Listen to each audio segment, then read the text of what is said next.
दिल्ली में होने जा रही है एक ऐसी मुलाकात जो सिर्फ दो नेताओं की नहीं बल्कि दो उभरती ताकतों की है। 18 से 22 फरवरी तक ब्राजील के राष्ट्रपति लुइस इनासियो लूला दा सिल्वा भारत दौरे पर रहेंगे। सवाल ये है, क्या इस दौरे से भारत ब्राजील रिश्ते नई ऊंचाई पर पहुंचेंगे?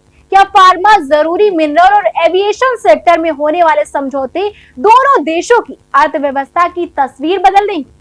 नमस्कार, आप देख रहे हैं नेशन नाउ समाचार और मैं हूं आपके साथ शुभी शुक्ला। दरअसल बदलती जियोपॉलिटिक्स में भारत और ब्राजील की अहमियत तेजी से बढ़ी है। दोनों देश ग्लोबल साउथ की मजबूत आवाज बनकर उभरे हैं। ब्रिक्स और G20 जैसे मंचों पर दोनों की साझेदारी साफ दिखती है। लूला की यह यात्रा ऐसे वक्त हो रही है जब दुनिया नई सप्लाई चेन और भरोसेमंद साझेदारी तलाश कर रही है। ऐसे में भारत और ब्राजील का साथ आना रणनीतिक रूप से बेहद अहम माना जा रहा है। भारत जेनेरिक दवाओं का ग्लोबल पावर हाउस है। अगर ब्राजील के साथ फार्मा सेक्टर में बड़ा समझौता होता है तो भारतीय कंपनियों को लैटिन अमेरिका के विशाल बाजार में मजबूत पकड़ मिल सकती है।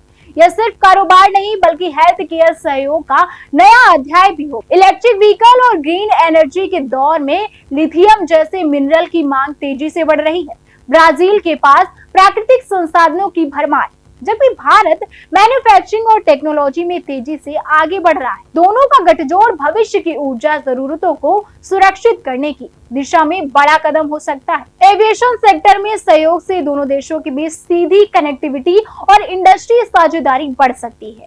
सूत्रों के मुताबिक ब्राजील भारतीयों के लिए 10 साल का मल्टीपल एंट्री टूरिस्ट वीजा देने की घोषणा कर सकता है।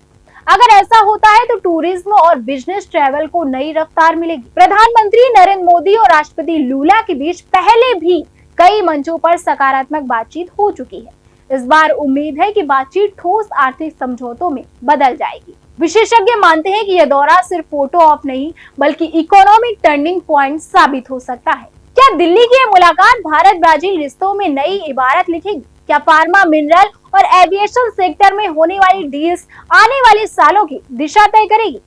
इन सवालों के जवाब अगले हफ्ते सामने आएंगे, लेकिन इतना तय है कि लोकतंत्रों की ये दोस्ती अब सिर्फ कूटनीति नहीं बल्कि आर्थिक ताकत में बदलने की ओर बढ़ रही है।